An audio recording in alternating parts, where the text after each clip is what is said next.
Underdog Daily with the Badge Bros, Jon and Nez here, hanging out on the platform of the people, Underdog Fantasy.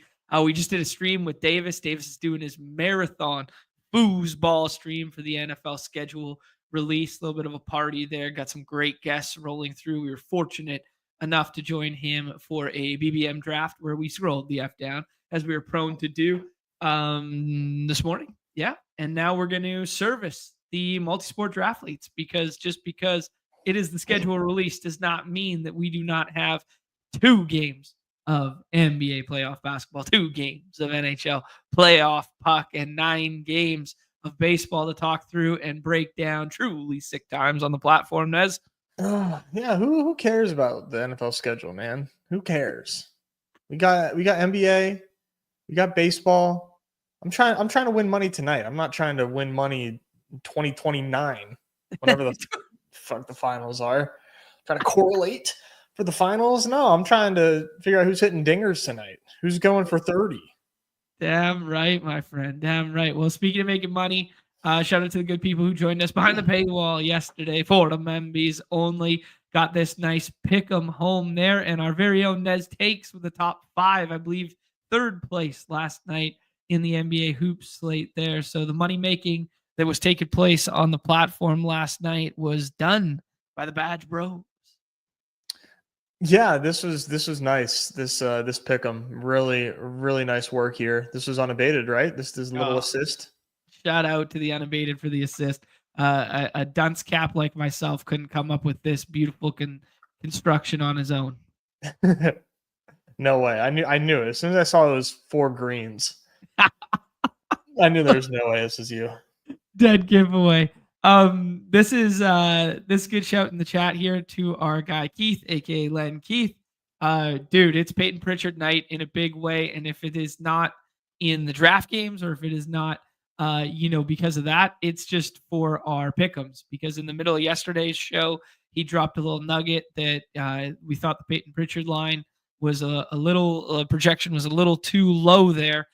So we went in and we built it 100 different ways. So we got 5 or 6 of those live for those playing along with our shows yesterday as well going into tonight. So that is why he's the cover boy, because we are team Peyton Pritchard this evening in a big way.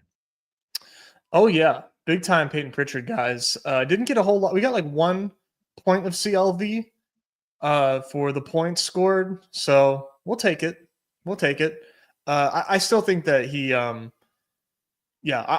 planning on a big game for Peyton Pritchard. I have a lot of Peyton Pritchard in the Battle Royales, and I've got a couple open pick'ems left on Peyton Pritchard as well.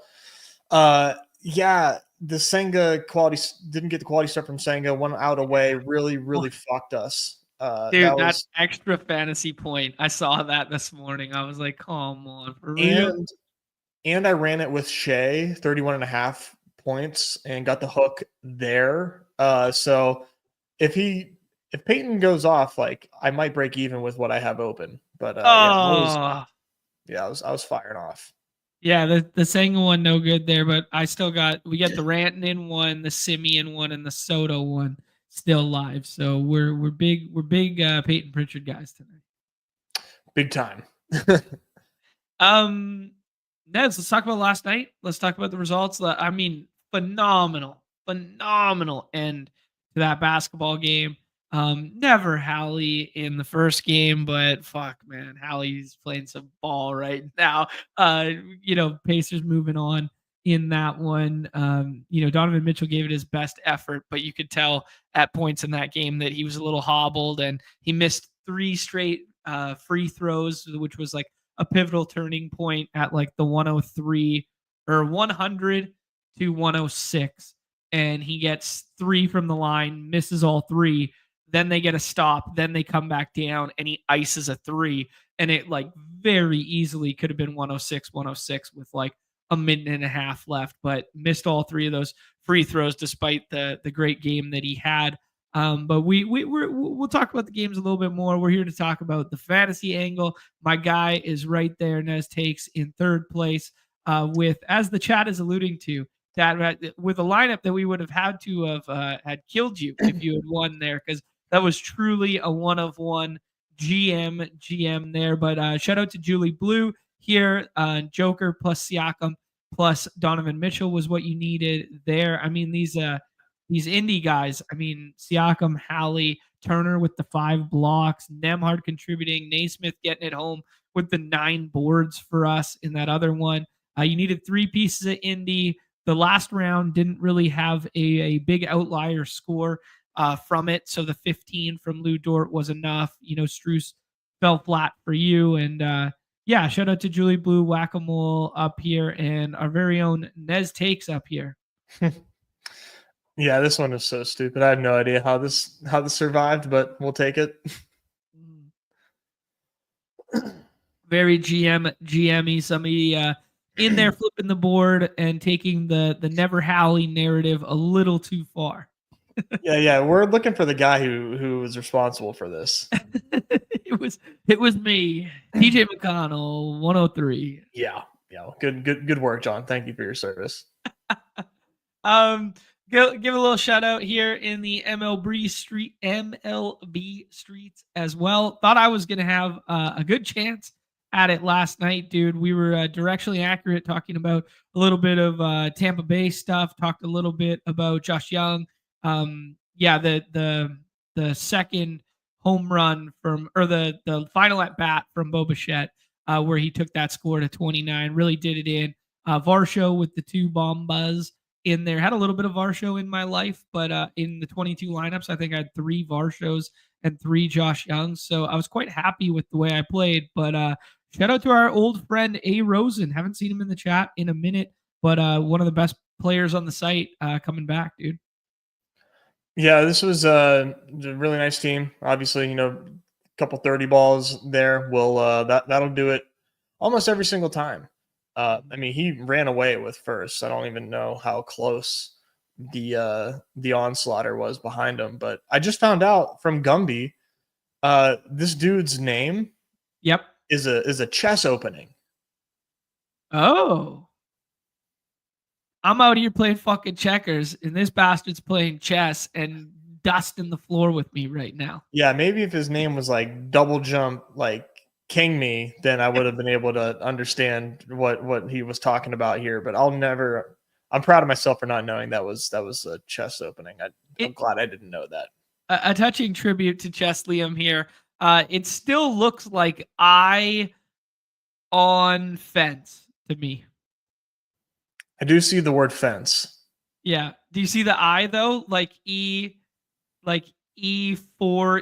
as like 4 as a Y, and then 5N as like a funny way of doing on. Yeah, I actually do see that now. I'm not normally thinking of the number 4 as a Y. Right, likewise. In elite speak, but no, I see it. He's been up at the top of the leaderboards too frequently for me not to be marveling over what this could possibly be. So I'm glad our sharp fellows in the crowd here, a chess knower, got to the bottom of this one. Shout out to the Gumby, man. That's too many shout outs to Gumby the last couple days or so. We already broke our quota. Yeah. I see JT McKenzie up here. I see I Like Kitties. I see Joshua up here, all members of the community. Shilly's up here as well. So a who's who of the Deposit Kingdom and Badge Brigade at the top there. Shout out to you guys. But I know everybody really wants to know what happened in the 3-man puck battle yesterday from the stream there, and what else is new. Chris wins, and John's a dunce cap for taking Jamie Benn. Turbotron falls in the middle there doing his mean projection thing. I needed Nez and the model. Yeah, Jamie Benn was not the move. I could have told you that, but that's okay. I think he got 4 minutes for like a high stick mixed in there or something too. I just get points. But I should get points for that, for being nails, man. That's a no. No Granlund was a mistake. I mean, he had a couple really nice ones last night, had a hat trick, and then he's the guy out there on the number 1 PK as well. So yeah. Our guy Car Park rolling through. Jacob Wilson doesn't read books. He stares them down until they give him the information he wants. This is the state of the games and where we are at there. Shout out to Adam, who got ninth there. I believe he was referencing the basketball there because I did not see an Adam He there. was. So ninth place, Zoo Wildlife. Shout out to Adam here. Let's see this lineup here. That Donovan Mitchell slide gets it paired with Chet. Naismith was a guy you needed. He had the optimal 6-rounder there in Hunter, but Christian Brown just not quite enough there. So yeah, shout out to Adam as well. Well done, man. Nez, are we ready to do you want to talk at all about last night in terms of the hoops or anything like that? You got any takes, any takeaways, anything from last night? I mean, not really, man. It was a bummer to see Cleveland, lose it. Yeah. Donovan Mitchell, 35 points, even with clearly being hurt, is impressive. Mhm. But yeah, that was a bummer, and I was really hoping Denver would win last night because I need them for my dance bags to pull off this upset. But yeah, being down 3-2 is not where you want to be against the Thunder. So yeah, I mean, at least they're going home and have the best player in the world. Anything's possible when you have him. But I mean, in the 2 games that he has played out of his mind, the 40-20 game, and then last night, which was just absolutely incredible, capped off by that ridiculous spinning 1-footed 3 from the top there with whatever it was, a minute and 10 seconds left or 40 something seconds left there. I mean, anything can happen when you have that guy doing that sort of things in Jokic. But yeah, man, this OKC team looks so damn good at times. Yeah, who would have thought? Yeah, who would have thought? Actually, I did see moving into tonight. I did see a tweet earlier today that was in reference to the Knicks and Celtics. So I don't know if you've looked at the remaining odds for the series. Have you looked at the remaining odds for the series of that? I know the Knicks are minus 500 to win the series, something like that. Do you know what the other side is? Do you know what the Celtics are to win the series? No. So the Celtics are down 3-1. Zinger is, who knows? We'll talk about it.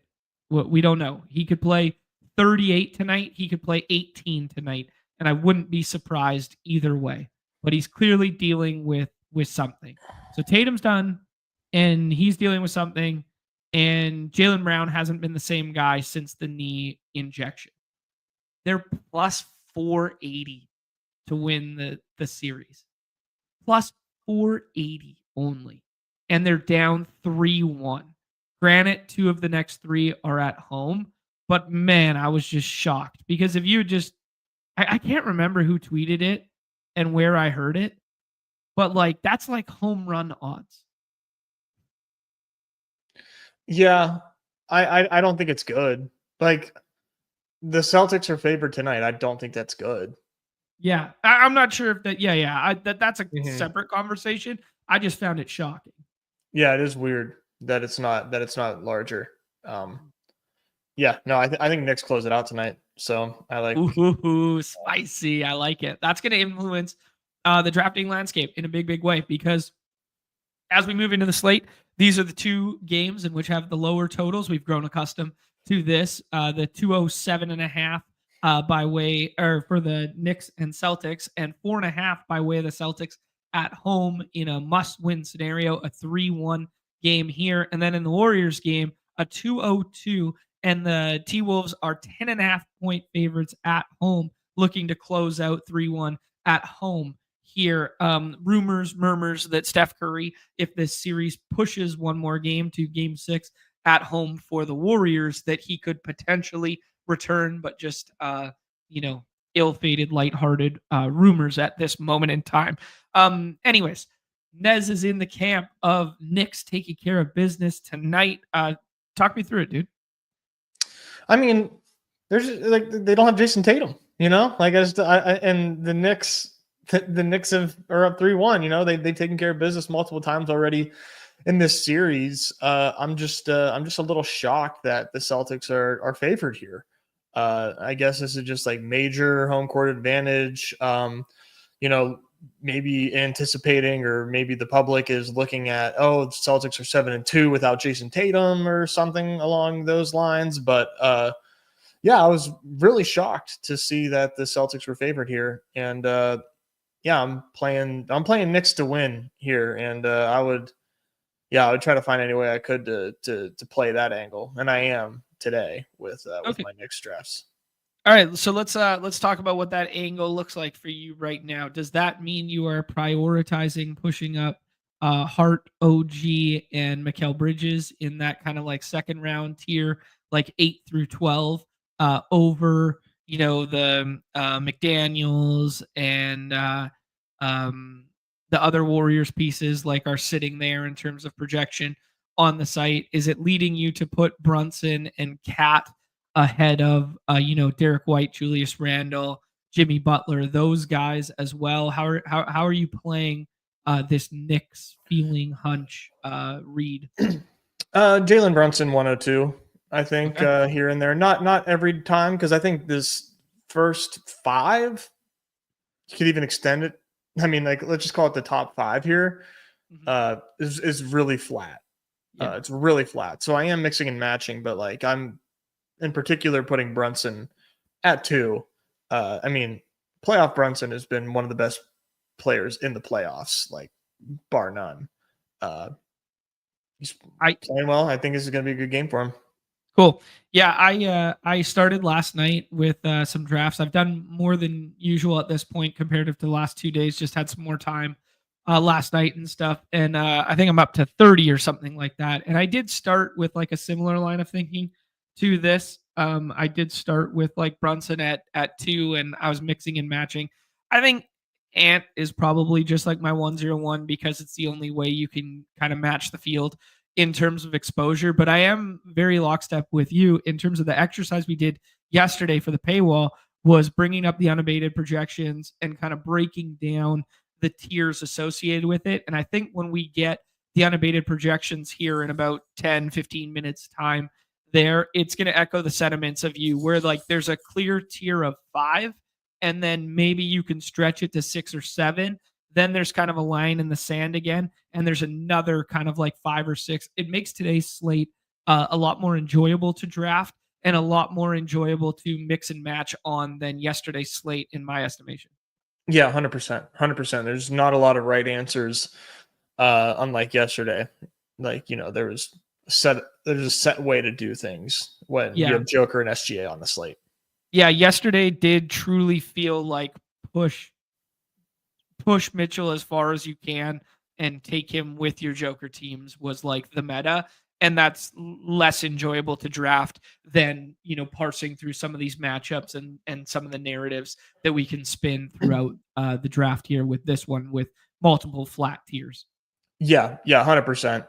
I think people are going to look at Jaylen Brown without Tatum and really want to get to a lot of Jaylen Brown.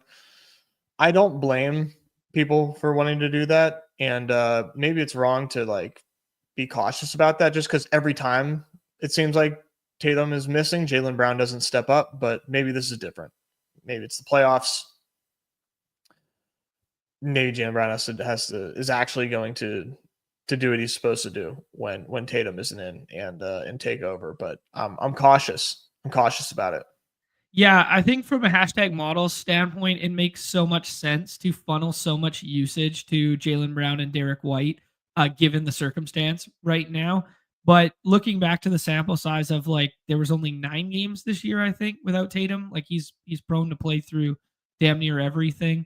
And just given the fact that Jaylen Brown had the injection, hasn't looked the same since we did the whole narrative about the high holiday and the fasting and whatever. Like we haven't seen ceiling output from Jaylen Brown in 2.5 months.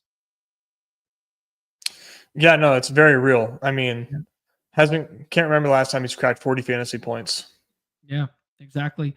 Yeah, so it is hard to not wave, Jimmy Butler in a must-win situation, or to not wave the way Jalen Brunson has been playing at the expense of trying to hey, this usage should be coming his way and he should be efficient. Yeah, I mean, you look at the pick'em lobbies, and Jaylen Brown is third overall in terms of like fantasy point pick'ems. They've only got 8 guys up, but it's the top 8, more or less. And yeah, they've got Jaylen Brown for 42 fantasy points. Doesn't scream 102 to me, considering it's third in the rankings. If you were to rank them. Okay, cool. Yeah, really good jump off point there, Nez. I think we can go. Do you want to go team by team, or do you want to go through like kind of like ranking ADP down? I think you might as well just like look at ADP, man. This is very much just like how would you rank it type of stuff with these small slates. Okay, cool. One cold water thing I could say about the Jalen Brunson at 2 stuff. I know you said you're not doing it definitively, but you're mixing and matching and whatever, that sort of thing. And it was one thing I was thinking about last night is the way in which the matchup sets up now is do we get less Derek White on Jalen Brunson and get more Jrue Holiday, which is kind of a matchup in which I was scared of the whole time.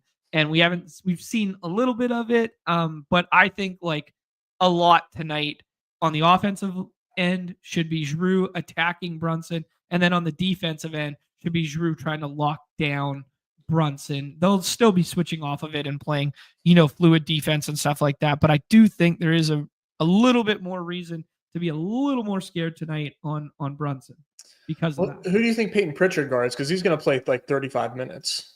Yeah, I hope Peyton Pritchard plays 35 minutes. I think it depends. Play 30 at least. Yeah, I think he'll play 30. I think it'll really depend if they want to play the double big stuff, and if the Knicks are in foul trouble with the wings, that then they're forced to play double big stuff, which means Boston will be playing double big. Like, do you think Zinger starts tonight?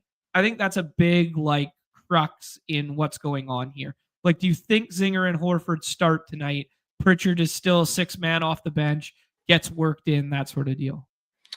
Probably. Yeah, and if he's not healthy enough to do that and play like north of 35 minutes, do you think they start double big anyways and start Luke Kennard? Or do you think they start Sam Hauser? Or what do you think? I do think that it would be Peyton Pritchard 6-man, but I think he still sees minutes, but I think that they would probably do like a Zinger or Hauser or Cornette.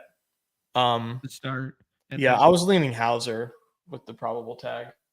Yeah, provided he's healthy enough as well. Yeah, it's a very interesting decision because I think the push pull for Pritchard's minutes and stuff. I agree with you. Like I think he plays like 30 and north of 30 there. I think the push pull with Pritchard is probably at the expense of Jrue or them playing a bit smaller and splitting Zinger and Horford. So if you're packing Pritchard bags right now, you probably shouldn't be packing Horford and Zinger alongside it, right? I mean, Uncle Al's probably gonna have to play as much as he can handle. True. Yeah. Yeah, like I don't know. Like I guess I'm not like I don't think that it's like if Pritchard, then no Horford, Porzingis necessarily. Yeah. Yeah. Sounds good. All right, let's start at the top here and start ranking it out. If you want to get Ant exposure here and you don't want to do, the flip the board thing or anything like that, like Ant, you kind of just have to take at 101. He sometimes falls to 102, but you probably got to take him. And then the next kind of big tier here, you're going to be underweight Jaylen Brown if you don't take him in one of the first 2 picks after Ant here.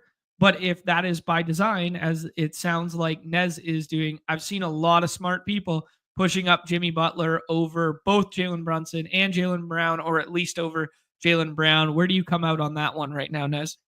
Yeah, I think Jimmy Butler should be, I mean, from the standpoint of how do you want to have, even with the field, Jimmy Butler?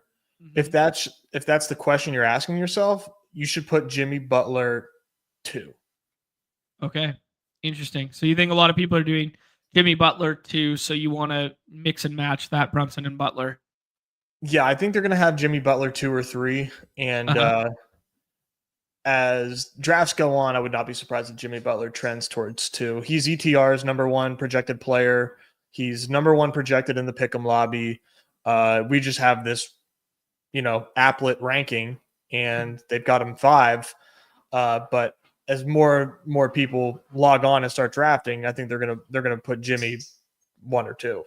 Okay. Cool, man. Yeah, I'm in lockstep with this mixing and matching and this kind of thought process here. What's up for you next here? Do you like Cat? You'll end up with a lot of Cat and Brunson pairings if you rank it as such and just auto rip.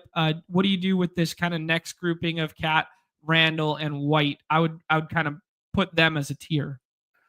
Yeah, that's definitely a tier for me. We'll call it Ant, Butler, Brunson. And then I'd go Jaylen Brown, and then Randall over Cat for me. Interesting. Okay, cool. What about it stands out to you there? I mean, he's just playing really good basketball. Okay. He's doing a lot offensively, playing a lot of minutes. Been a huge factor for Minnesota this entire series, almost the entire playoffs, really. Yeah, I want a lot of Randall. I definitely want to be over the field on Julius Randle. Thoughts on Cat rebounding matchup being better for him now that Tatum is not there? It's better. But how much better? I'm not, by like a rebound or 2. Yeah.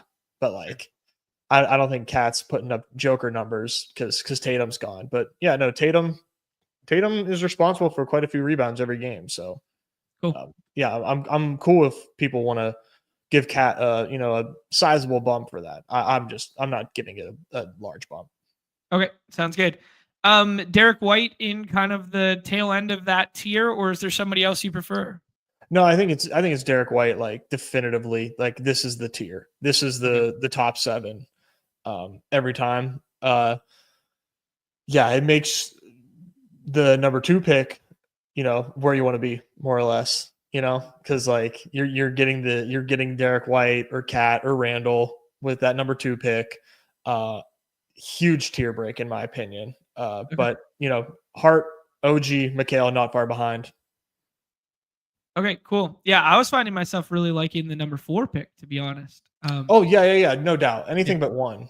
Okay. Anything but 1. Okay, cool. Okay, now I think we get into a really weird grouping of players that are boosted in terms of projection on the site, but the players in which I like are buried beneath them. So I try and play chicken with the room a little bit here in this next tier. What are your thoughts on this kind of Jaden McDaniels, Draymond Green, Josh Hart, Pods, OG, and then kind of like the bigs from Boston? And then we could start talking about, whoever else you think belongs in this tier. Yeah, I mean, I love Jaden McDaniels. Love Jaden McDaniels, but I've got Hart over him. Me too.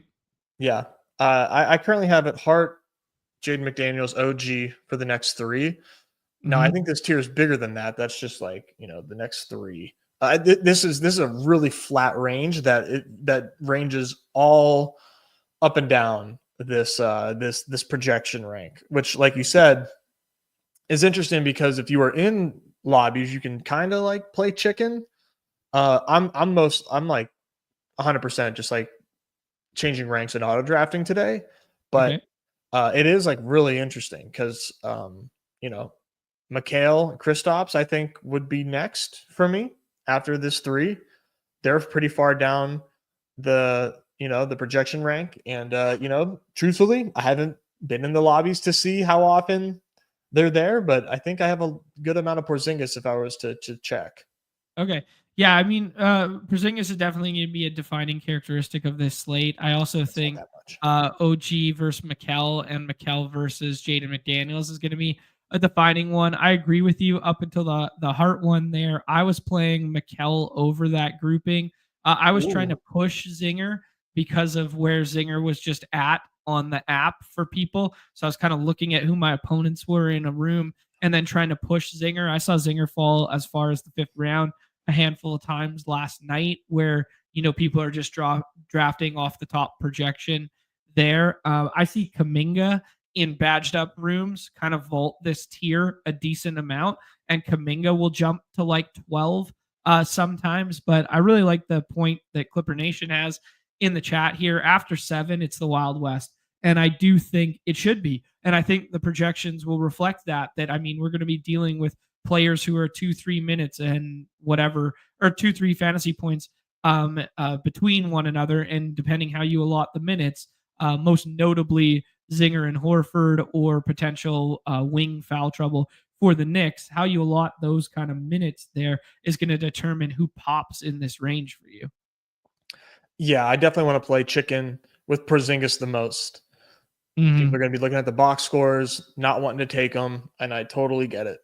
So I'm also just like trying to get the best Porzingis teams possible, not have the most Porzingis in the tournament. Okay, that's a really good distinction to make there for the people. I really like the way you framed that. It's like I don't care what my total exposure. Well, of course you care what it is, but it's not important. You have this super high total exposure number. It's I want the 4th round combos. I want the 5th round combos. That sort of deal. Exactly. Yeah, it's a very good distinction to be making there. If you just had to ballpark it in terms of Zinger's minutes tonight, give me a number. Zinger minutes tonight. 27. Ooh, okay. So 27 Zinger minutes makes him like a 4th/5th round pick. Yeah, depending, but like he can give you some stocks. It's just like I'm just purely fantasy point per minute. If you give him 27 minutes, he's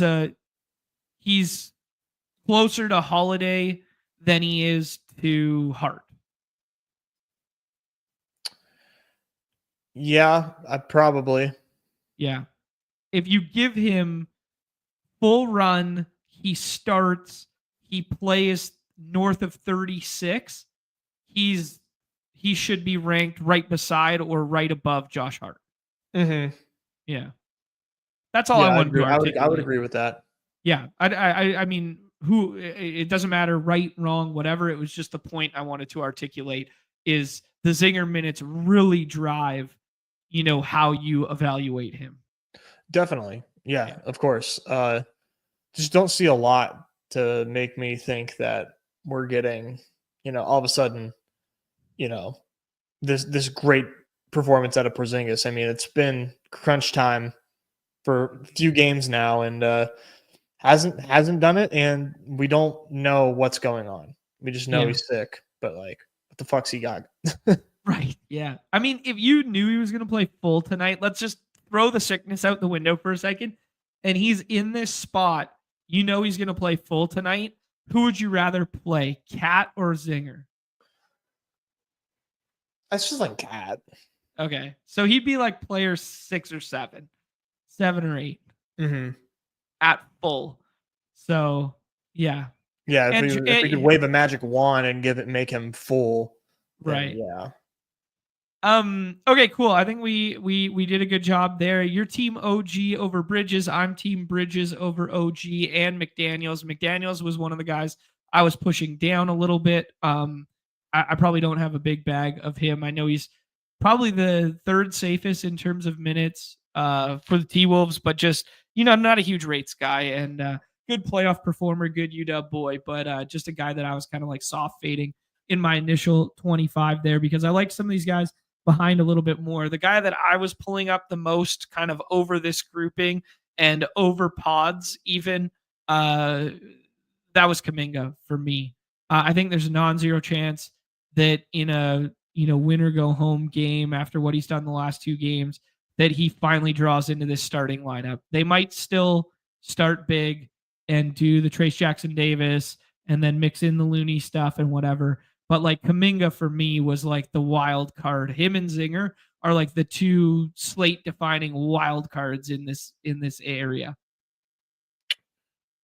Yeah. It's been tough for me to figure out how I want to rank these guys. Truly. Mm-hmm. But no, I mean I definitely agree. Like these are the wild cards. Yeah. Who do you like better between Green, Pods, Horford, Kuminga, Holiday? So it's between Green Pod's low. I know Pods is low for me for sure. Okay. And it is that, I mean, do you think his minutes could tick down in favor of Kuminga or in favor of like Gary Payton or something like that? Because basically the thing with Pods is he just hasn't scored. Like he's been very inefficient with his scoring. If he returns to anything that was close to middle of the season, regular season rates after he was hurt, before Jimmy Butler was there, and he starts to score a little bit, his projection's probably fine. So what is it to you that is good and or bad about Pods? I mean, he does not project like by this range that we're talking about. You know, Okay. he just does not belong in the conversation. Okay, And cool. for me, it's like he greatly benefits from Steph Curry's presence on the court, and who doesn't? But he especially greatly benefited from Steph. Yeah, like just the gravity of Steph to get him open looks from the corner or whatever. 100%. Yeah, it was clearly vital to his fantasy output. Okay, cool. So, do you like Draymond over like Zinger and Bridges and stuff like this then and Kuminga? You know, not really. Okay. Yeah. No, not really. And it's mostly because like I just don't think Draymond has like the ceiling. I think Draymond is gonna get matched by like 3 or 4 people that go behind him like every single time. Mm-hmm. But like I just don't see like I don't even see 40 for Draymond in his ceiling, but like I agree with you. I could see 40 for a lot of these other guys, you know, Yeah. not that they're going to get it, but you know, that's how I'm approaching it for sure with him. Okay, cool. Hey, our guy Chris G rolling through. Go to bed. It's 1 a.m., bro. He's hello from Thailand. International fandom out here. Love it, man. Hope you're enjoying little cheeky what do we got? What's a good Thai beer? That tiger one. Little Well, I don't tiger. know any Thai beers. I just know Pad Thai. Ooh, bad Thai indeed, man. Yeah, a couple nice beachside massages in Thailand. That's what life's about right there.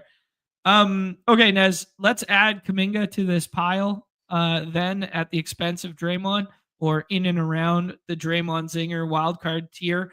How do we feel about Horford, Drew Holiday, Buddy Hield? I think Rudy Gobert's projection saying yes. Um, I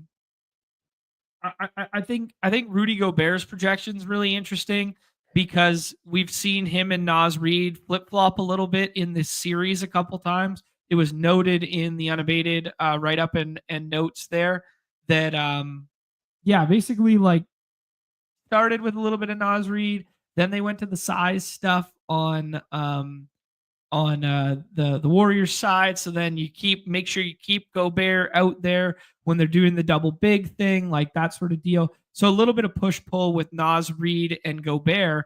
And what I've noticed, Nez, is the two of them fall back to the 104 drafter and get paired together quite often in the 5th, 6th round. And I think it's bad in a vacuum because I think there's a little bit of push pull in terms of ceiling outcomes for them. So, of those two, would you move either into this tier, or do you just still want to only talk about Pods, Horford, Holiday, etc.?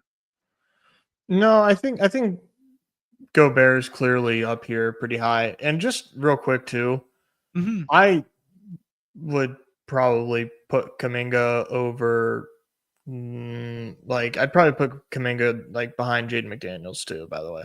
Okay, so you like him over that OG stuff that you originally said? Yeah, I forgot to include him in there, but yeah. Yeah, Kuminga's ceiling's pretty great. Yeah, fully agree. And I mean, like, we've seen good enough output to warrant this ranking right now. And the ceiling outcome is that he starts over somebody or they don't play as big with the Looney backup run or whatever. So his minutes could still expand. Yeah, exactly. Okay, this next grouping here then, Nez, with the Gobert, Horford, Pods, Holiday, and Healed grouping. And I guess you could put Peyton Pritchard in it as well, depending on your thoughts on how those minutes break out there. How do we feel about, let me do this in a better visual fashion for the people, because we've already ranked out all this.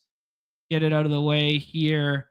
Yeah, Pods, Horford, Holiday, Healed, Gobert, Peyton Pritchard, and I guess Naz Reid. Yeah, I got yeah, let's see. Healed, I think, at the top of this list. Okay. Actually, Drew ahead of Healed. I So agree with Drew that. Healed. Yeah. Yeah. I was really trying to play some Drew bags last night. That was kind of my favorite 4th round click. And if I could push him to the 5th, great kind of deal. Yep. Yeah. I'm waiting for the big Drew playoff game, and this definitely feels like a good spot for it. After that, I like this is where I put Rudy. Okay. Yeah. So Rudy over Horford for you. You're playing the more zinger than Horford narrative. Let me double check. Maybe I jumped the gun there. No, yeah, I am. I do. That is how I have it. Yeah. Okay, cool. Yeah, I was playing it the other way around, but neither here nor there. I mean, we're literally flipping, fractions of fantasy points and fractions of minutes to get said fantasy points between these guys. So it all makes sense. Yeah, yeah. I'm not like that's not like a strongly held position by me or anything, but I think those guys are like flippable. I got Horford right after him. If you get 32 minutes of Horford tonight and you get 32 minutes of Gobert tonight, Gobert's outscoring Horford. Probably. Yeah. Probably. Like it's just whether we get the big minutes at the expense of Naz Reid, basically. Yeah, it does seem to be the push and pull there. But yeah, so I have it right now. Drew, Buddy, Gobert, Horford. Okay. So you like Buddy over Pods, and Pods is kind of like the number one faller of this grouping for you. And then you'll take kind of the falling Pods price point before the Pritchard and Naz Reid tier, or do you still like one of those better than him? I like Pritchard over Pods. I kind of agree with you, man. Yeah. I had Pritchard in my first couple runs way higher than this, and I was like willfully taking him over Gobert. That might have been overly bullish, but yeah, I don't know. I just like the ability of Pritchard to come off the bench and fill it up quickly. And maybe I was blinded by my Pick'em vested interests already. I know, right? I'm like, damn, I'm really in the tank for Peyton today. Yeah. But no, I just think it makes sense, man. I don't know how they don't lean on him for scoring. Cool. Naz Reid seems to kind of be an end of a tier for everybody. Is that correct? Naz Reid kind of seems like, kind of a line in the sand, and then people start getting a little more comfortable mixing and matching and scrolling down, because the next grouping of like maybe 6 or 7 that a lot of people aren't, even getting to necessarily. They have the ability to fluctuate in big ways if the minutes break different ways, and we'll talk about some of those scenarios here. But I don't think this next grouping is as safe in parentheses as everyone thinks it is by just clicking the first 3 names. Yeah, it's definitely how I have it, but yeah, you're not totally off base, but like Nas is like basically his own tier, like like you define like line in the sand. Yeah, like he is the line, and then I'm always going Dante. Me too.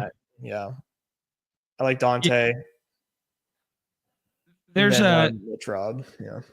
there's a weird three-way push pull here where like we know Connolly's going to start. We know Dante has the fill it up off the bench ceiling, can get hot from three kind of thing, but we've seen the peaks and valleys of it, let alone in this series on its own, like let alone over the course of his entire career kind of deal. And then you throw in Na as well.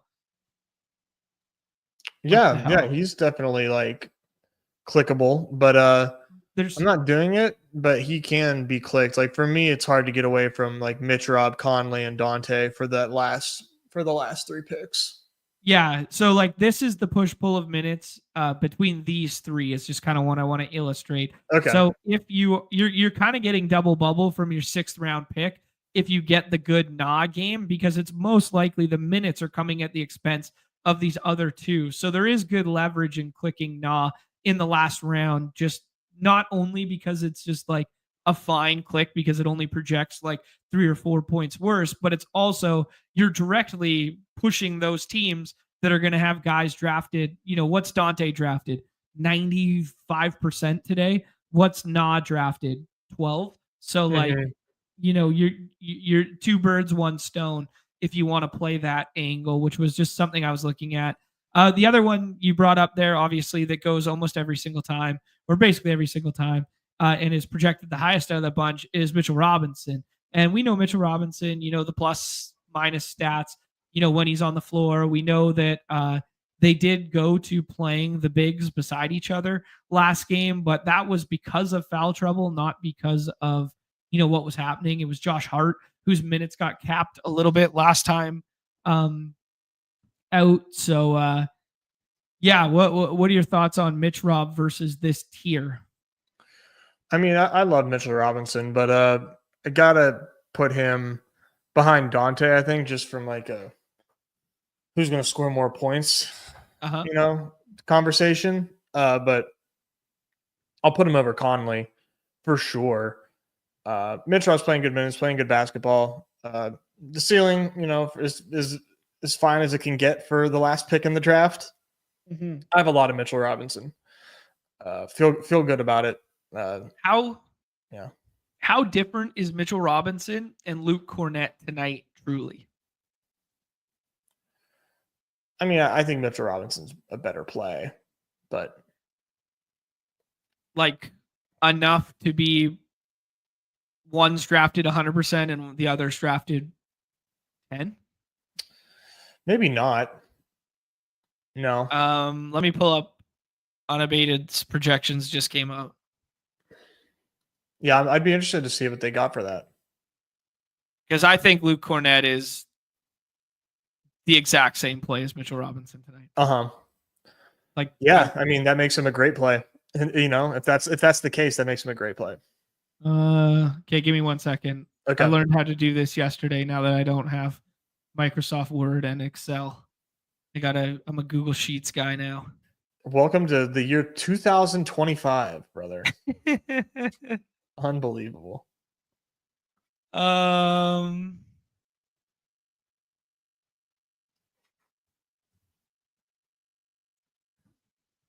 There you go. All right. Mitchell Robinson and Luke Cornett, in the interest of protecting our friends at Unabated and keeping it behind the paywall there. Let me see what I got here. Mitchell Robinson, 21 minutes. Luke Cornett, 18 and a half minutes. Fantasy points, 18, 7, 7, and 16. They're right beside each other in terms of their overall projection. Luke Cornett is a fraction of a point ahead of Gary Payton, Kevin Looney, and Trace Jackson Davis. So it's like a full-fledged hedge tier. And Mitchell Robinson is 0.2 points behind Connolly. Like 0.2 fantasy points. Mm-hmm. So 18.7 and 16, which makes them almost identical from a rate standpoint if you give Luke Cornett a couple extra minutes here at the expense of Zinger and give him 21, they would effectively have the exact same projection. Yeah, no, that's a pretty good shout. Like, I don't like Luke Cornett, but with Tatum out, Yeah, I yeah, agree with you, dude. he's definitely worth a long look. Yeah, I just think tonight in particular, maybe it's also the fact that we've had like 4 slates in a row of these 2 gamers where no one in the 6th round has just completely destroyed the slate basically since the Alex Caruso bomb. So if you're not going to get like a faller of Peyton Pritchard or Rudy in the last round where someone in your room just decides they want to go crazy, I think the merits in scrolling this evening and playing a little bit of a different narrative than the field, like maybe Peyton starts tonight, and they go back to a small lineup, or maybe Kevin Looney gets the start instead of Trace Jackson Davis because he's playing more anyways, or maybe Nah is the guy you need instead of Dante filling it up for 3, and Mike Connolly has first unit foul trouble or something, which is rare, but I'm just throwing out like narratives that could happen because like we're not talking like previous slates where it's like, oh, Alex Caruso projects for like 5 more fantasy points. Like you just can't take somebody else. So you can't take Peyton Watson last night. Like that's not the case on a slate like this. Correct. Yeah, Yeah. no, it's way more flexible than I was giving credit for. Yeah. Yeah, here's the big boogeyman in the room here, as now Ricky's alluding to. If they decide to roll Zinger and Horford and do like the 60, 70 minutes, like that kind of like double starting lineup, and Zinger plays full, where do the Cornette minutes come from? They probably don't, because if Hauser's healthy, he'll get some burn in there for like 15 minutes. The bet that you're making with the Cornette is to take him on teams that aren't your Zinger and or Horford teams, but in particular, not your Zinger teams. The Horford or the Cornette, idea is that Zinger isn't 100% and he only plays 24 tonight. Yeah, and Unabated's got Zinger for 26.5, it looks like. That's why their Cornette projection is 18.5. Checks out. Like you said, man. Like that's where it would come from. Some guys, Nez, they might not be as good at you as winning, but they fucking know some ball out here. That's a tough comparison. What is? On the winning front, I mean, you don't compare yourself to a guy like me. Yeah, it's true. It's true. Kidding. All right. Anyone else you want to say? Like, we know Deuce can come off the bench and fill it up. I'm scared about Sam Hauser's minutes in general. He's missed multiple games there. Yeah. I'm probably not waving everything down here, but I don't mind a Kevin Looney share here and there. I don't mind a Trace Jackson Davis share, just because the rates are so much better than Gary Payton. If Gary Payton starts, he can be out there for minutes, but the rates are probably not worthy of being there anyways. Yeah.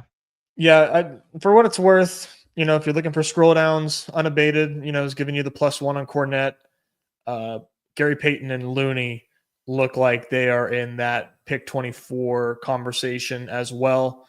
And then Fringe, TJD, and Nah. Yep. And I like the TJD and Nah to cannibalize other teams too, because of the push pull we talked about. All right, Nez, let's fucking do this. I'm ready. Let's go. Draft number 37 by the look of it. Look at this guy putting in work. Oh, buddy. I just played a puck last night and I couldn't sleep. I almost didn't wake up for the Davis stream. I'm not going to lie. But then it looked like I had a feeling. It looked like so much fun. I put it on when I was in bed and I was like, yeah, my game last night was at 10:15. Like, what is that? Who the hell is scheduling these games? Who do they think you guys are? Yeah, so dumb. Played a bunch of young fucking 25-year-old kids whipping around too, and they had like 14 guys, and we had 9 old dudes. Did you beat them though? No, we had a bad 9 too, or bad in quotations comparative to what it could have been. We held it tight. It was 2-2, or I mean it was 2-1 going into the third, and then we lost 6-1. Rip. Yeah. Guys like me run out of gas pretty quick there. I mean, you've been off the ice for so long. It's not your fault. True, getting fat on a cruise. What am I doing? You were resting up. You were hurt. We just got ourselves a little bit of a GM on primetime television here, Nez. I think you and I are both going to be in lockstep to pair Jalen Brunson with Jimmy Butler on this team. Yeah, this is the move.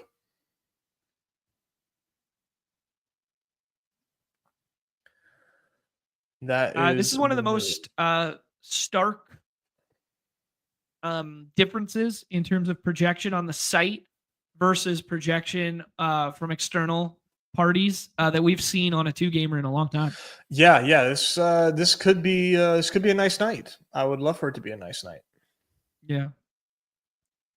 Spike's asking the thoughts on Sam Hauser. I'm not going to play him tonight. I'm the Scroll King, but I'm not going to play him. He could definitely play, 18 minutes. He could definitely start if they don't start double bigs. But yeah, I'm not playing him this evening. There, Nez, I think Kuminga for us is a pound the table here. And then if we want to go the Zinger route or the Bridges route, do you have a preference? Zinger or Bridges? I think Porzingis 4th round feels okay, right? Yeah, I'm good with either. I mean, I was taking Bridges a lot higher than this. I think I would take Bridges, but if you want Zinger, we could do Zinger. Let's do Bridges. Let's do Bridges. Let's see what these no Badgers are up to. All right. I wasn't getting much Bridges to fall to 13, let alone with Brunson and Butler when I was in the rooms. Okay. Zinger's a dude who falls in rooms sometimes. Uh-huh.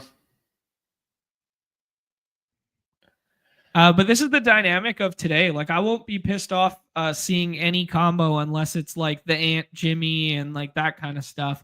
But I won't be pissed off really seeing any combos today because the nature of the tiers is if you're looking at external resources, your teams are all going to look like GMs. If you're looking at the site resources, well, Nate 229G here is looking like he's cooking, So, yeah, a little bit of a bad run out for us there in terms of I wanted either Zinger or Pritchard or Holiday to come back, but Rudy comes back, which feels like a good pick here.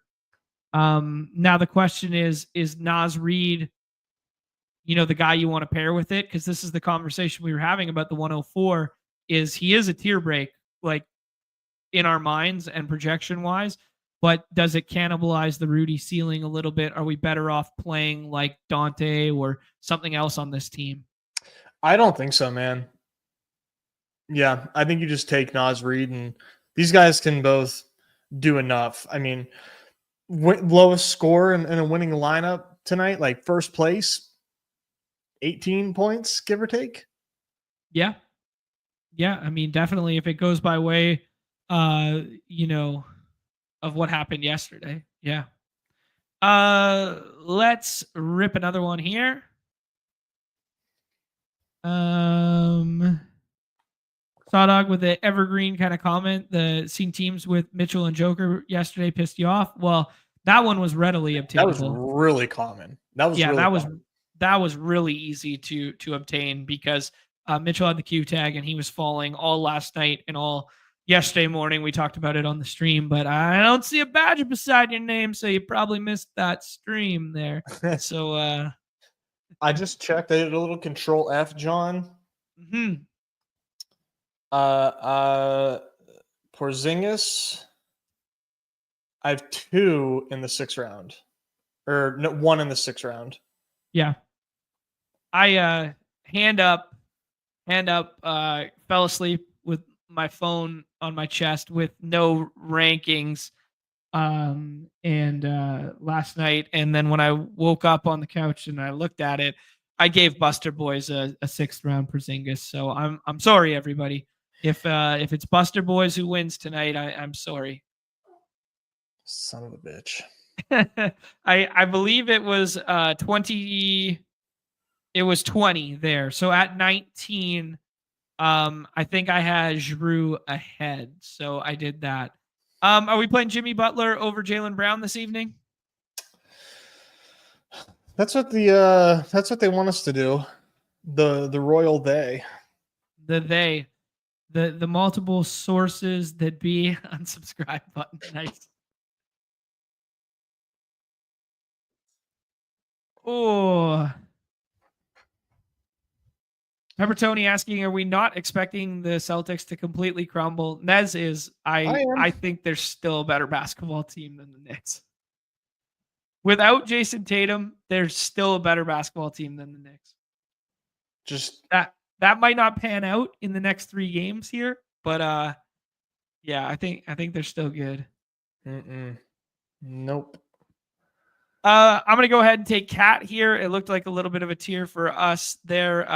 Derek White kind of ends the tier, but Cat plus Jimmy feels good. Yep. Yeah, I've got a ton of Cat and Jimmy, but it feels correct. Yeah. Derek White to the hot sizzles at 7 there, and then be interesting to see what we get.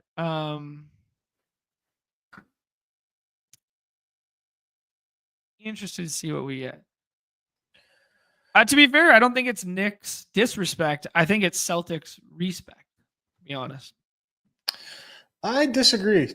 You disagree that I'm disagreeing with the I think you're disrespecting the Knicks by thinking they're a worse team when the Celtics don't have Tatum. All right. Who do you like next here? Nez, we could do the Kuminga, the Bridges, the Green. What do you like? You want to do Bridges here or Kuminga? Let's do Kuminga again. Okay. I like the ceiling potential for Kuminga. I know they're 10-point dogs though. Yeah, it's just like he's just like such a big part of their team right now. He's going to get shots up. Dude, if Kuminga starts tonight, I don't think he's going to start, but he could do the Peyton Pritchard thing and still play 30. And the game plays to the spread and Kerr pulls the starters, they're still going to fucking leave Kuminga out there. Like, he's still going to be like, Kuminga, keep playing. You think he plays garbage time? Not like garbage time, but like, yeah. Let's do the Zinger thing. I think 4th round Zinger is going to be hard to compete with 6th round Zinger. But I don't really like putting Draymond or Pods on this team. Maybe Drew would be fine here, but non-zero chance he could come back too. Yep, I'm good with Porzingis. If it makes you feel better, my 6th round Porzingis team has Pods, so that's not like a total awesome team. That's true. What are you going to do with that 22 points? Seriously.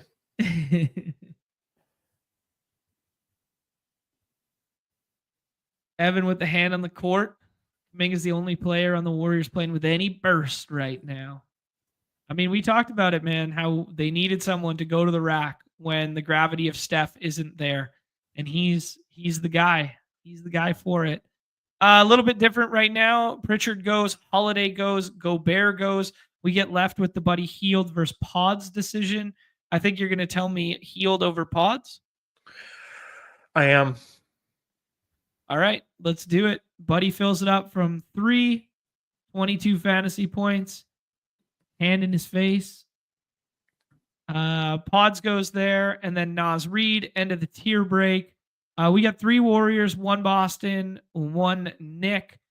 We could do the Mitch Rob thing, or maybe Nez. It's time to scroll. I would tell you Dante, but all right, I'm good with Dante. Yeah. What if we scroll, dude? What if we scroll? To who? Nah? Yeah. All right. Nah is tonight's Dante. Okay. Let's do it. That's a good scroll. Yeah. I think this last area, I mean, people are scared of giving up the super teams in quotations or something, but I think people are a little too scared to get creative in general in these lobbies, and I think today is a really good day to get creative, especially in those backish ranges. Yeah, today is really interesting, man, because if you are a projection bro, I mean, you are going to have some heavy, heavy exposures. Yeah, Butler, Zinger, uh, Hart over that Knicks tier, Jalen Kaminga. Brown, What do they have? What are you looking at that has Jalen Brown? Where they got Jalen Brown at 3 or 4 for where you're looking? Unabated has Jalen Brown 3. It's like a tie break with Brunson. Uh-huh. ETR has a big gap between Jalen Brown and Jalen Brunson, like In 5 favor of points. Brown. 5 fantasy points. They're Brown favored over Brunson on ETR by 5, but it's closer to it's closer on Unabated, and I would agree with that. And I'd also just like understand the rooms and know people are taking Brunson too. So you should probably put Brunson too if you want him. Cool. All right. Very nice stuff there, Nez. I think we can almost tie a bow on NBA unless there's any final thoughts for you. And or I'm looking at now that we do have the unabated projections, I am checking out the Pick'em builder right now because there's a request in the chat for if anything we can use with the old extendor 80%. We used the extendor behind the paywall yesterday, that 12x, and then there was another one that Magikarp created. There was a good thesis, but just fell a little bit short there yesterday. We like the Peyton Pritchard stuff just in general. That 13 and a half points was one that was jumping out to us. Unabated showing a 4% edge on the lower Peyton Pritchard points and rebounds now that it's jumped up to 19 and a half. Showing a lower on Naz Reid rebounds and assists, just ever so slightly.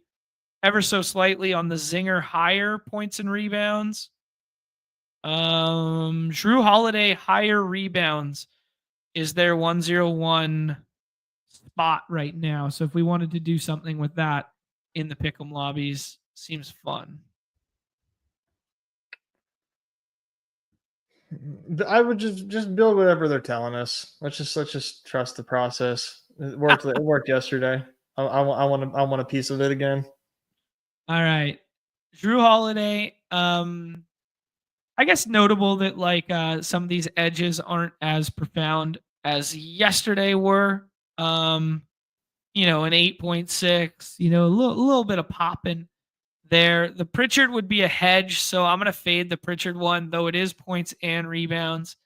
They like Julius Randle, points and assists. That seems like something fun to cheer for as well. Mm-hmm.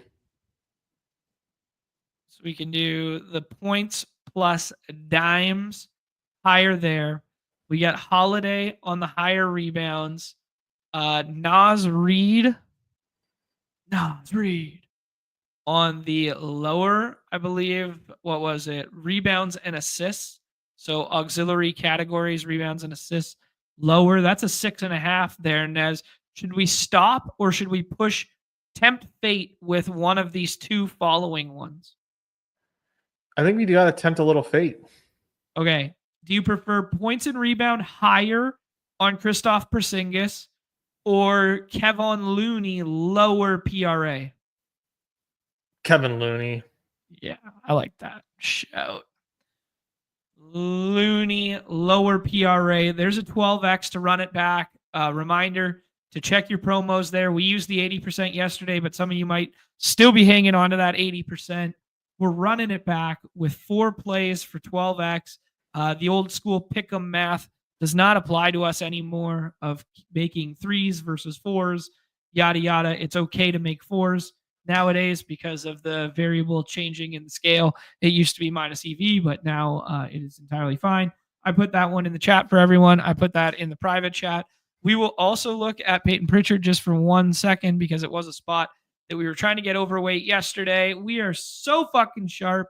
Shout out to Len Keith. We got this bad boy at 13.5 with a little bit of juice to the higher. Now you got to pay 14.5 with a 0.92. So shout out to the community for getting us there. That's why you want to sub up, just like our guy, the Sawdog Sportscast, like this. Become a member, get access to that stuff behind the paywall for the members only yesterday.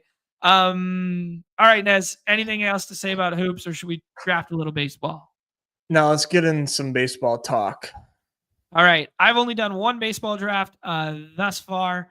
I had some notes somewhere, so give me a half second to follow up on some of those things. I guess we got to start with the evergreen weather conversation. Is there anything by way of weather that was scaring you? Nez, I will bring up our friend Roth here. Nope. Looks pretty good, no? Yeah, it does. Cool.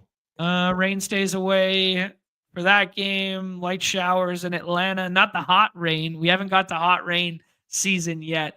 That is don't worry, you guys are gonna hear that at nauseum in a couple months here. One of Nez's favorite of my bits. Which bit? I was drinking a drink.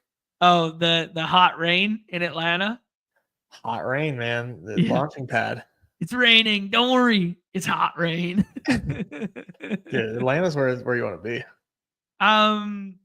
Another one of these kind of like quote unquote flat in quotation slates comparative to yesterday when you're looking at implied run totals across the board. Texas will be popping a bit, and they're popping in terms of ADP for almost everyone, everywhere, that sort of thing. We're going to run it back with that Atlanta Dodgers game, but Dodgers have Yamamoto, the number one pitcher on the slate today in terms of ADP. Cubs and Miami have like a little bit of wind blowing in that mitigated some stuff yesterday. Looks very similar to yesterday. And then the rest of the stuff is kind of like everything's kind of in the mid fours in terms of run total, pending where you look right now, Nez, with the exception of Texas. Texas, most places kind of have like a 5 or a 5 and a bit. But yeah, as I said yesterday on yesterday's show, inputs in baseball are what drive run totals. So implied team totals are going to look so different pending where you look, which is not often the case with football and basketball. So just evergreen reminder. Well said. Interesting slate here. I am still trying to figure my way through it. The one thing I know is that I'm going back to the Mets pitching and taking a lot of Clay Holmes today. ADP 14. Because everything is so flat-ish, other than I don't know, man, Dodgers look fucking awesome today. But other than that, I know that I wanted Clay Holmes today. The Pirates are just so bad. No O'Neal Cruz. You got nothing to worry about. Absolutely nothing. Other than maybe your starting pitcher being 1 out away from a quality start and not getting it. Yeah, that one burned us yesterday, but it didn't matter much for the fantasy games there because you needed Dylan Cease. But Senga was a good play because if they had been able to hang on to that win and get that quality start, he probably would have scored 15 and a bit there and would have been vying with Dylan Cease there, opposed to the 11 and change that he scored. Now Ricky is jumping in to tell you that you're currently at the top of the early slate there. I don't even know what was on the early slate or how deep we are into that one. Yankees haven't started playing yet. Arizona and Giants haven't started playing yet. Okay. And I have 2 zeros, John, from Yelich and Churio on that team. Nez, I regret to inform you you're drawing dead. I regret to inform you you're drawing dead. You're not telling me anything I don't know, buddy. Okay, Vogie Bear saying no Soto today. Is that confirmed? I haven't seen any lineups yet, but that would be obviously one that moves the needle in a decent way. That is confirmed. Yeah, no Soto today. So good shout there. Be mindful there. Let's start with the pitching. So you obviously said Clay Holmes, that sort of thing. Thoughts on Yamamoto? Does he deserve the ADP? Does he deserve the first round buzz here? Yeah, what are Absolutely your thoughts? not. No, Say again. absolutely not. No, he should not be ADP 2. That's crazy. Okay. So you will be kind of soft fading Yamamoto and catching him a little bit if he falls. Yeah, I mean, just 9 game slate where you don't really want to consolidate around a pitcher who gives up, you know, potentially gives up some home runs to a heavy lineup like the Athletics. Fuck, fumbling over my words. Yeah, TJ Friedel most likely going to sit at the top there. Confirmed Lineup has sitting, come yeah. out. He's not in. Okay, cool. Working through this one on the fly a little bit here. Nez, it does stand out to me that like Clay Holmes, like price adjusted, I'm in agreement with you that it's like, oh yeah, this is like a really good play. And then I'm kind of like a little lost at pitcher today. I think you can tell yourself some stories based on the matchup for Jameson Taillon, or you could tell yourself some stories for the way Chris Bassett has pitched at times this year. But I am scared of some of those power lefties. Yeah. How do you feel about kind of like that whole grouping? Like Lodolo at ADP doesn't excite me. I know he has K upside, but he's going to face a shit ton of righties in a ballpark that's pretty good for power. Plus, there is some weather concerns there, like there were yesterday. I imagine it's the same as yesterday, and they still get the game in, and it's a little bit later of a start potentially. But yeah, just thoughts on pitching today as a whole. I think the reason Yamamoto's going so high is everybody else is looking at it the way I'm looking at it and going like, well, I don't know who the fuck to play then. Right. Yeah, I don't disagree. Which is why like I'm giving Clay Holmes a pretty strong like bump. I'm also like seeing that. I mean, I think Taillon against Miami probably, a nice play.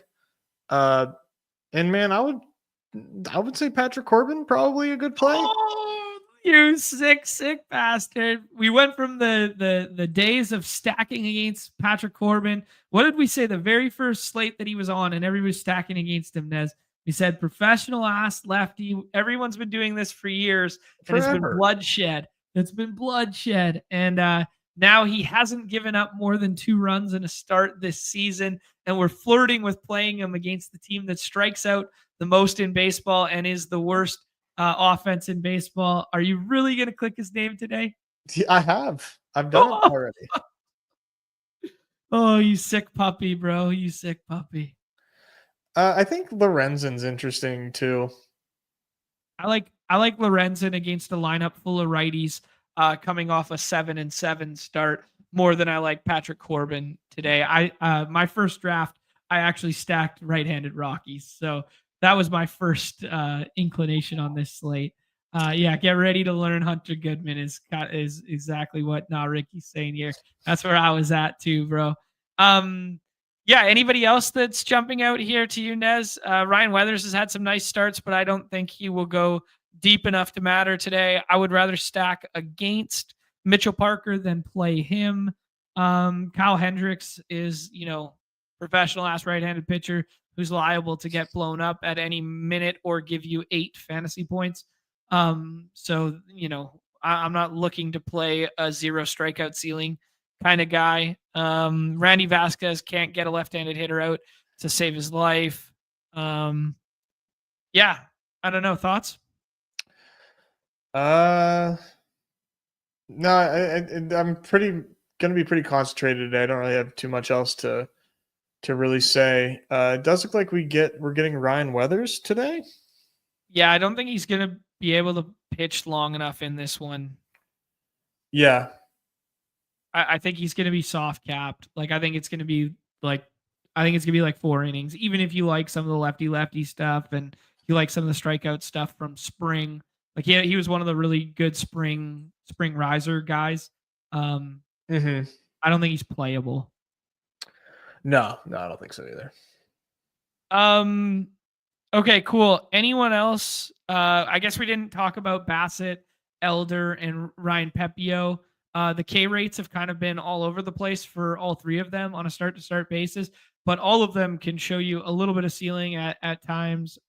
Bryce Elder also feels like he's fighting for his job today in some regard. If you want to play a narrative there, because someone's going to come back and Spencer Strider is going to rip their job from them soon. So, I don't know if that's, if you want to play a little narrative street of a guy pitching for his spot in the rotation going forward.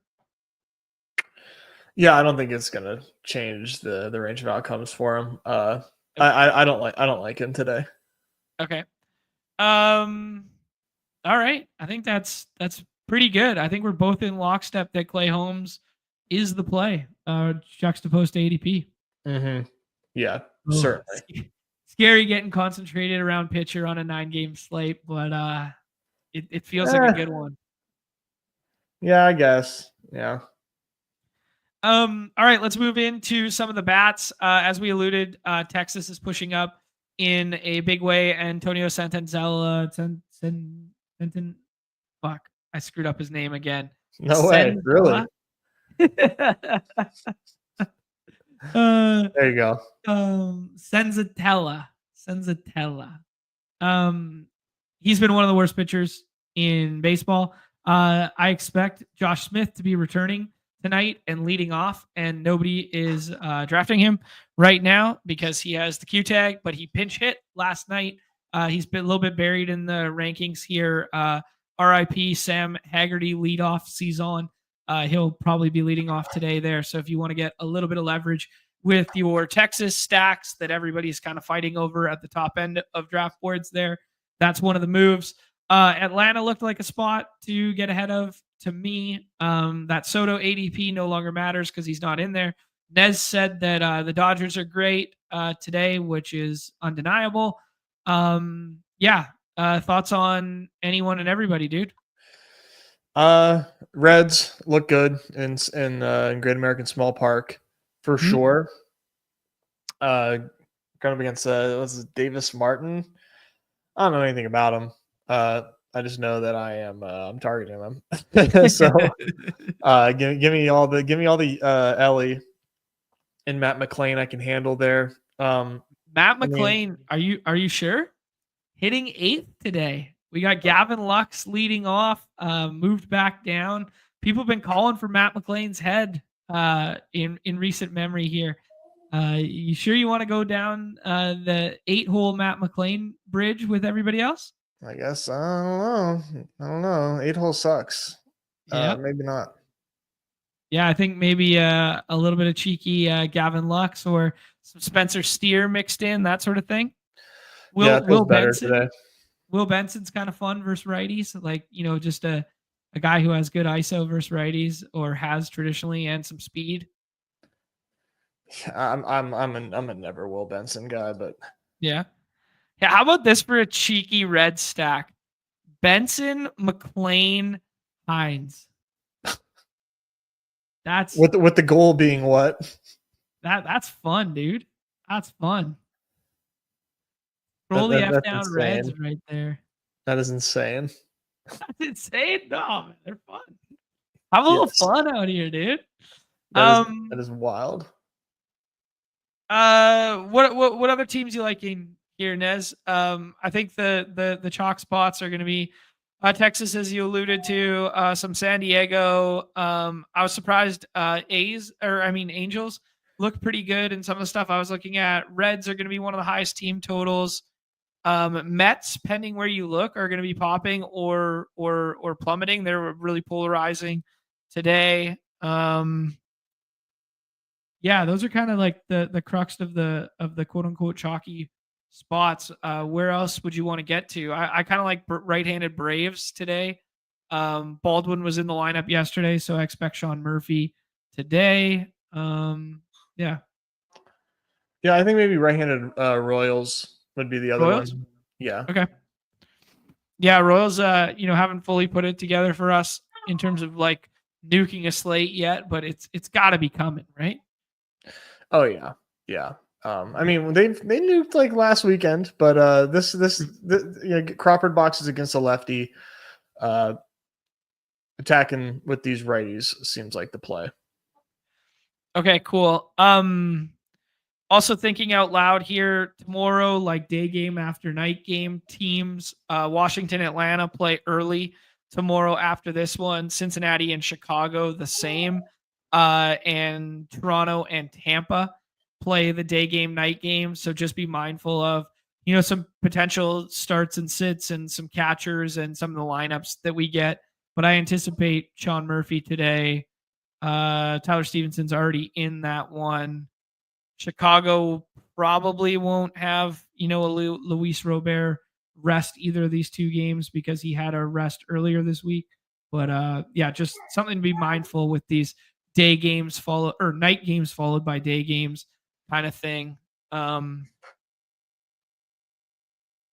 Yeah, Houston starts a new series tomorrow, but it's at Texas, so it's limited travel. Yeah. Yeah, that's kind of like the only stuff I would be mindful of. Yeah, the other team didn't really talk about a ton, but obvious chalk is Padres. Padres against Kyle Hendricks. Yeah, I'd probably want to get up and down that lineup today. Okay, cool. Anything in particular? Well, I mean, Tatis and Merrill, like the good hitters for sure. But I think I would mix and match. I would want every piece of that Padres lineup against Hendricks, man. Just someone that I'm always trying to get to, and then some less chalky stuff. I think the other side of that game. I know it's in San Diego, so no one's gonna look that way. But like, I don't really have a ton of respect for Randy Vasquez, and I think that the Angels are always intriguing. I like their bats. So yeah, I wish they had a couple more lefties in the lineup for today for the Vasquez strikeout splits. But yeah, I agree with you. I think getting the Angels as a contrarian stack makes a lot of sense.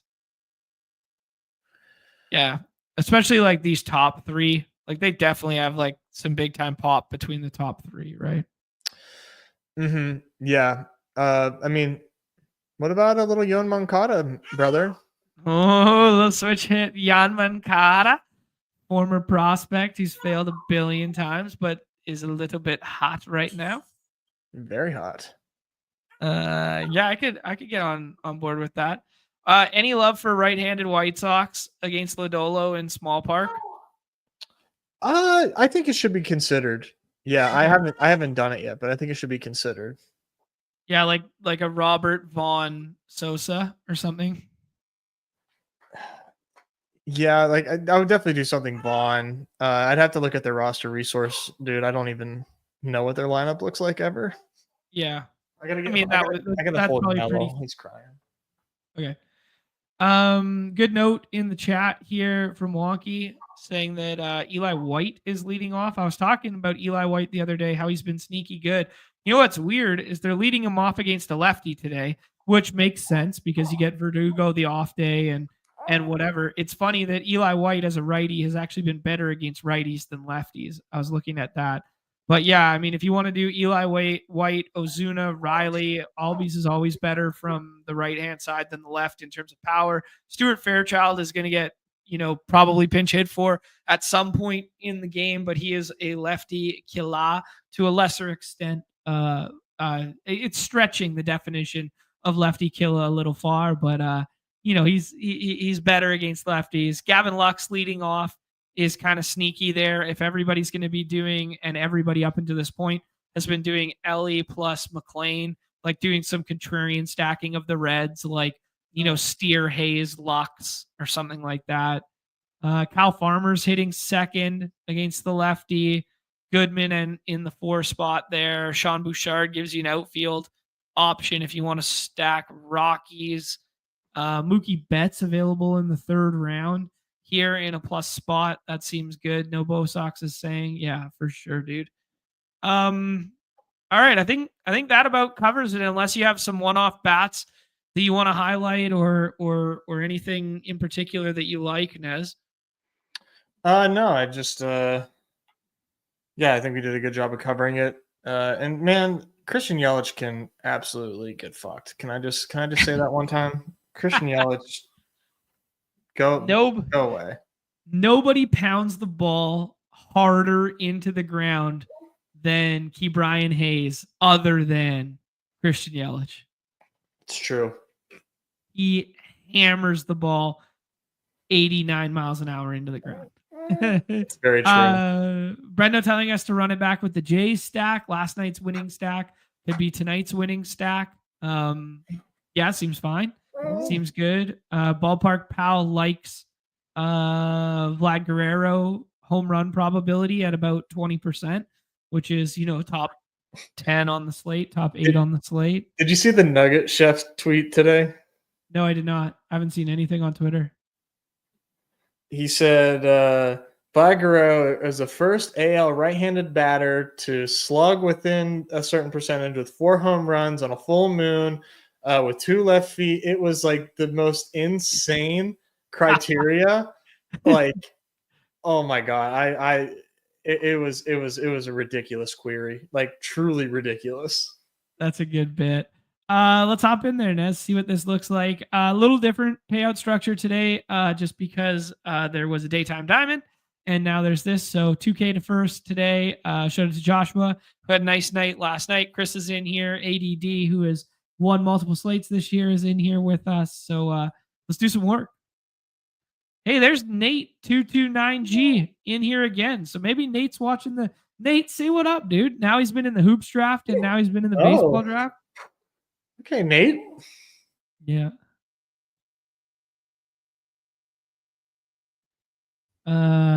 Timmy Carr. Can't wait for Alonso to be swapped into my lineups for the 3rd straight day because I forgot to set ranks. Good. Andrew telling you that you still have a chance here. Yelich should get another AB at the top of the 9th. It doesn't matter. He's already committed to killing me. Chris asking if we already did NFL schedule. Not really. We kind of flirted around it. We did the show with Davis. Maybe we touch on it a little bit here, but there's gonna be plenty of time for that. And it's not fully out. Like, I'm trying to look at it right now, and I'm just getting tidbits. I thought we would have a more consensus of what we'd be looking at, and looking at week 17 together would be kind of fun. But I think we'll probably save that for tomorrow now, when we actually have it. Yeah, I think that makes more sense. J-Ram Nuke. He just hit one? Or are we trying to call that? I He must have just hit one. He did. 3-run homer. Is that good for your lineup or bad? No, I got AJ Ram team, but it doesn't matter. It doesn't matter. Nothing matters. ADD only won once. I commend you for being so humble and shutting me down there. Harris saying it went 420. Yeah, my J Ram team does not have Rhys Hoskins. That's really what matters. I see. Rhys Hoskins, the guy you need right now. 32.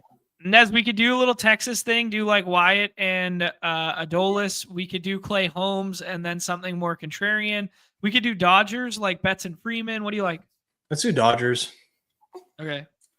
This is kind of interesting, these Dodger ADPs. Okay. Sounds good to me. I guess we could do a little bit of a deep dive. Dodgers play night game today, night game tomorrow. So maybe no funny business. And then what is Friday for Dodgers? Battle of Los Angeles there. I did see that Kershaw's probably pitching on Saturday too. Yeah, who would have thought? They need him in this rotation. I'm very curious what he's going to look like. Yeah, me too. I just like that he's still pitching. He's still good for the sport. Yeah, I hope he's not totally washed, but yeah. Clay Holmes goes there with the Ohtani drafter, Jackson Merrill. I'm thinking of a good contrarian 3-man that fits quite well with this that we both were talking about there. Respook's asking Mello to make the next pick. Yeah, that's within range He outcome. makes all my picks. That's why I'm playing so bad. Yeah. Dogman Chill saying they just DFA'd his catcher. So Austin Barnes got DFA'd? Yep. Oh, damn. Cold world. Yeah. Kershaw turning into Lefty Bueller.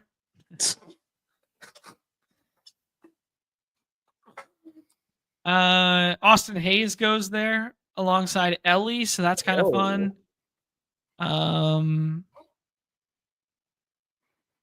What contrarian stack were you going for? Oh, we're not up yet. I was thinking we do Angels, but I think I prefer Braves, to be honest. I was thinking Braves are all still here. Yeah, the Braves are all still here, so I think doing like right-handed Braves and then maybe like a contrarian Eli White or Sean Murphy or Ozuna feels good. Yeah, I like it. Trying to think, you could also do like Conforto was in the lineup yesterday for the Dodgers, so was Pages. I believe Outman was out yesterday, if memory serves. Yeah, he'll probably start today. So he'll probably be in there today, yeah. So we're trying to think of contrarian Dodgers to add in. Let me confirm for you guys before I always like Pages. Yeah. Outman pinch hit for Ohtani when the game was out of reach. It was 11-1. Kim hit for Betts. Will Smith was in there and had 3 hits yesterday. So maybe off day tomorrow with the Kershaw stuff. But now that they DFA'd Barnes, yeah, I don't know. Or I guess Kershaw Saturday, my bad. Kike was in there. Conforto was in there. Chris Taylor was in center field and then moved to second base when Outman came in. So Taylor's probably out today. Outman's probably in center. Conforto, Pages. Yeah, okay. We need an outfielder for here. I think we should go to Atlanta. Yeah. I think Eli White leading off.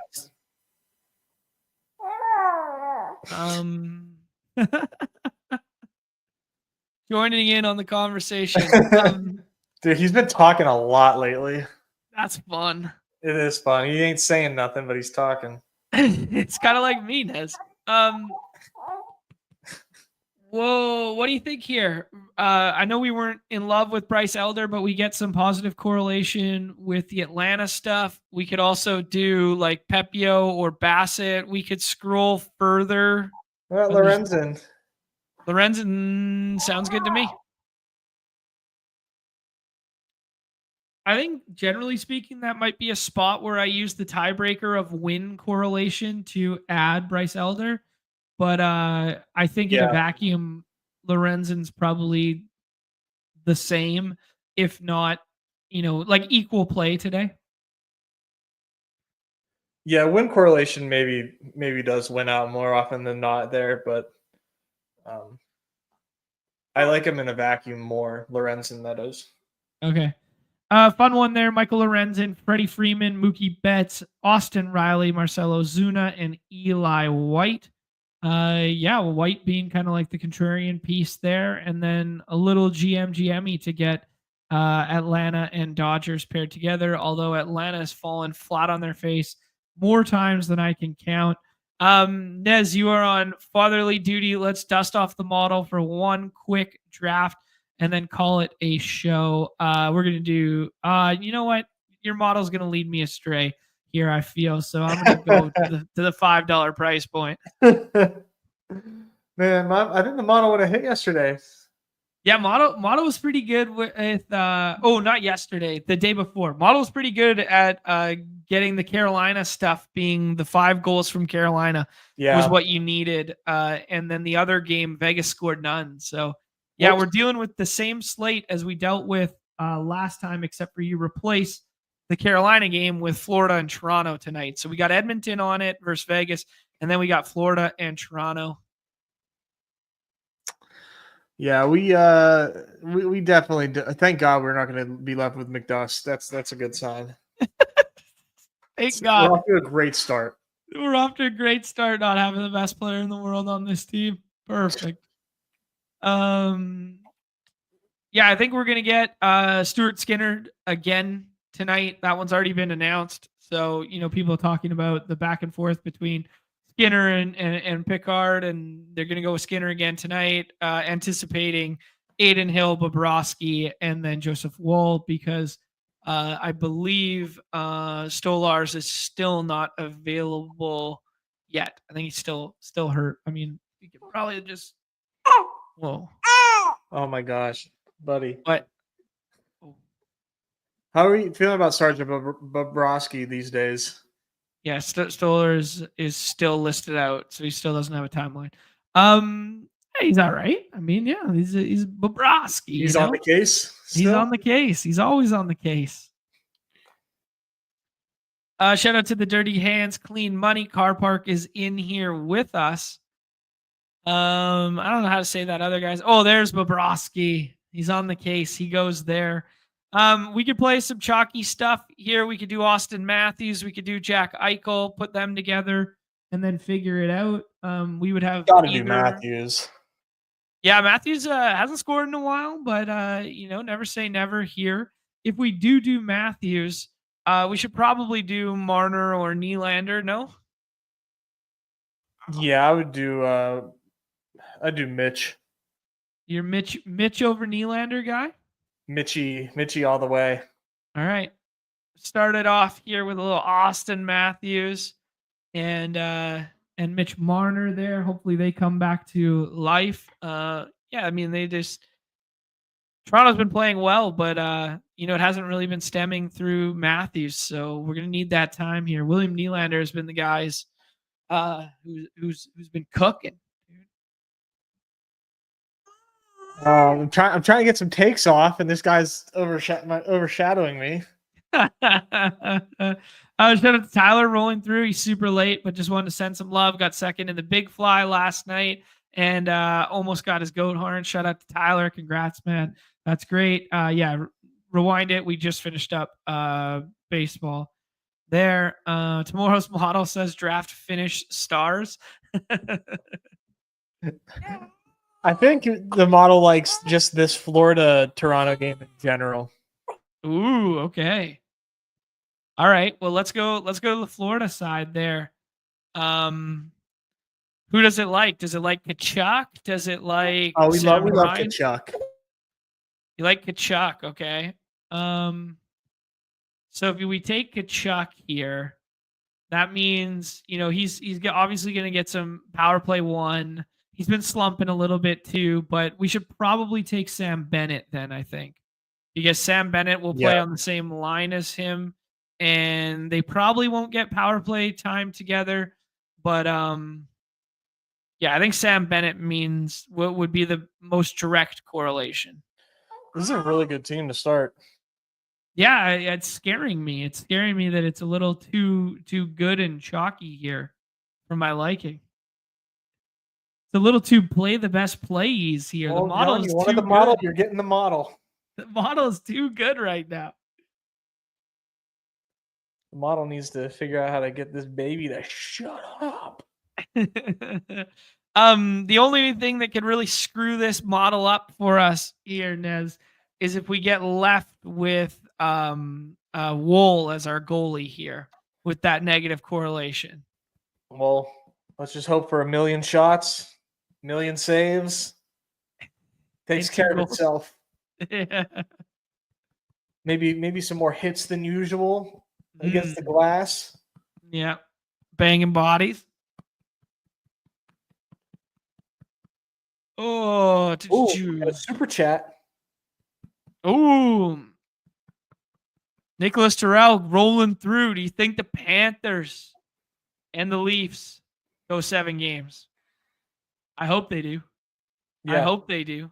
Appreciate the donation, my friend. Not necessary, but always welcome. I mean,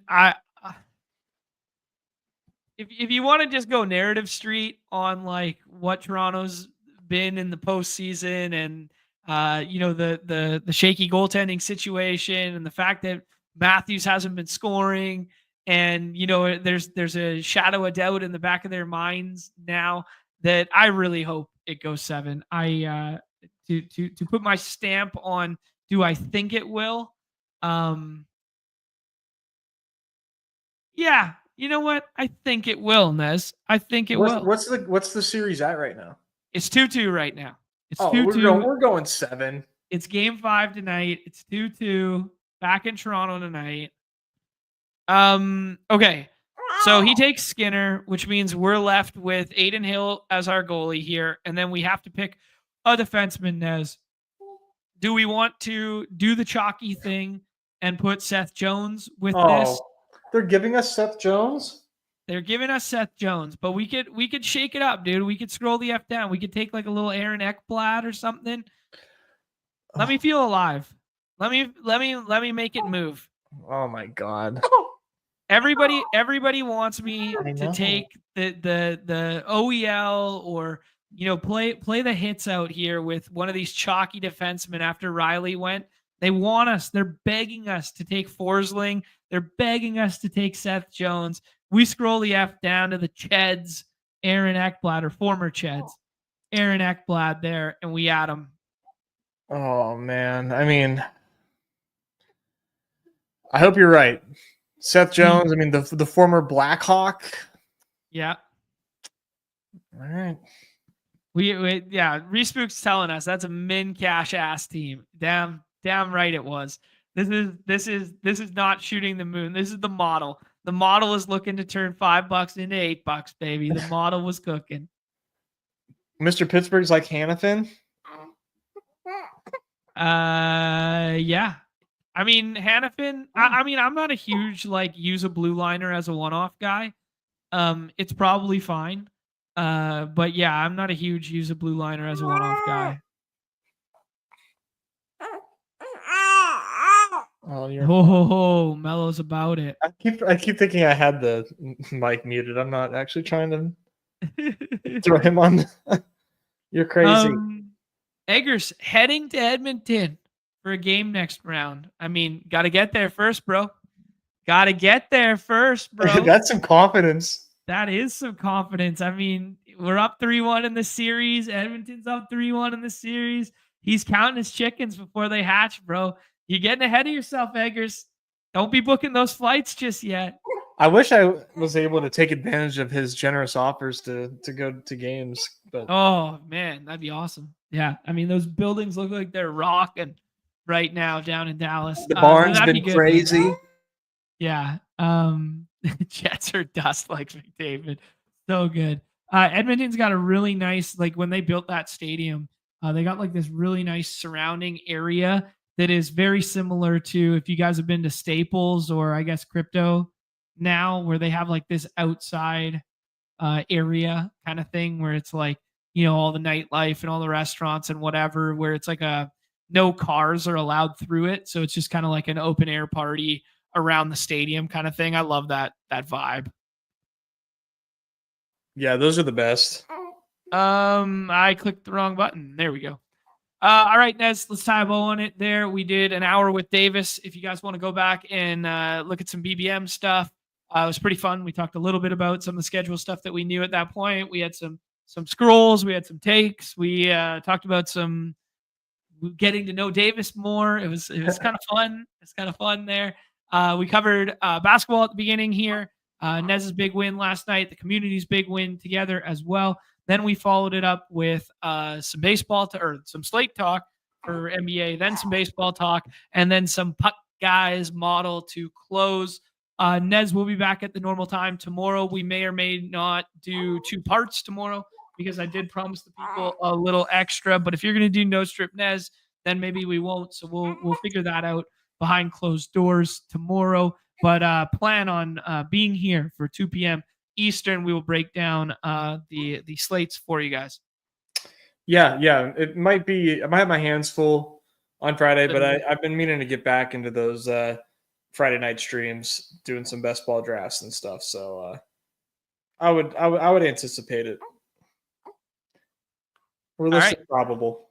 Nez is listed probable for no strip Friday night there, which will guarantee at least 2, maybe even 3 paywall shows for the good people this week. Do us a favor, hit the like, subscribe, notification bell, all that good stuff. If you're not playing on the platform of the people, I mean, what are you doing here? You got to be signed up at underdogfantasy.com, at Underdog on all your socials. On behalf of Nez, myself, best of luck in any contest in which you are playing on the site this evening. Everybody's favorite time of the show, the end. Peace.